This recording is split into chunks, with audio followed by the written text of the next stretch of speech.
Sustainable Mobility for All is an umbrella initiative that was set up 2 years and a half ago upon the initiative of the World Bank, and it brings basically together 55 organizations, public and private, including multilateral development banks, UN agencies, civil society, and all the relevant actors in transport. And the ambition of that initiative is really to transform the future of mobility. So it's not a little ambition.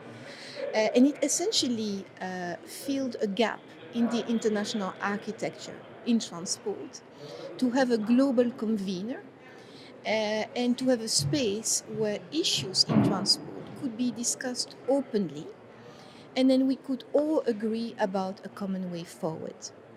So we have been 3 years in existence, and out of this, I think there are three major achievements. One is we have agreed internationally on a common vision. What is it that we want to achieve at the end of the day? What is sustainable mobility?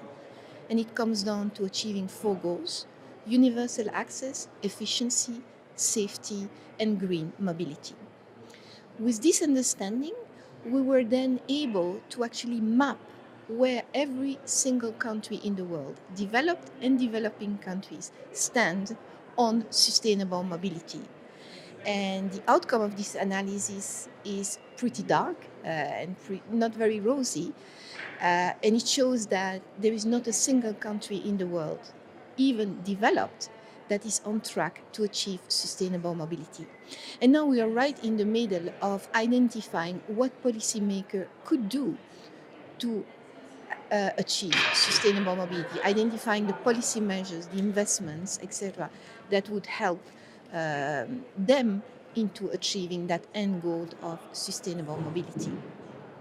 So to move towards more sustainable mobility for all, we clearly need to move the conversation and involve other actors, other sectors. I think the whole example of the electrical vehicle shows that there is no way you can think about the future of mobility without involving the energy industry and making sure that the interests of that industries are aligned and support sustainable mobility.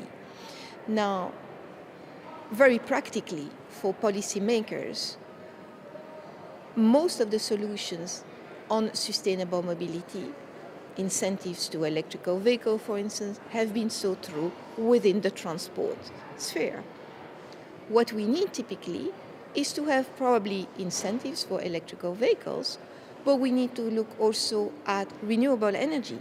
Can we actually tie in the two things and say, yes, we will have incentives for electrical vehicle, but that will be provided that the energy that is being produced to power the electrical vehicles is from renewable, so with a renewable energy targets set by countries. So far in the world, there is only one country that is tying in the two, electrical vehicles incentives and renewable energy requirements. 1 out of 190 countries.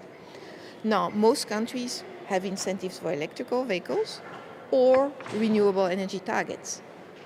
So that's one thing that we can do, is thinking policy framework, integrating the two angles. Second is we need to facilitate the conversation between two sectors that don't talk to each other. Sustainable mobility for all can be one of the vehicles whereby we bring the transport community that we already have with the energy community. We facilitate the conversation, we think through joint solutions.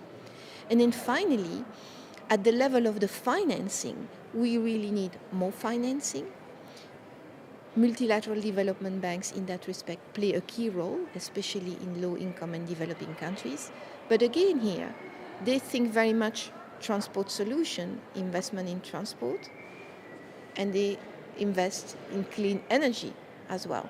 So we need to tie in this financing so that at the end of the day, we achieve an overall objective of decarbonizing the whole economy and not just finding solution for one sector.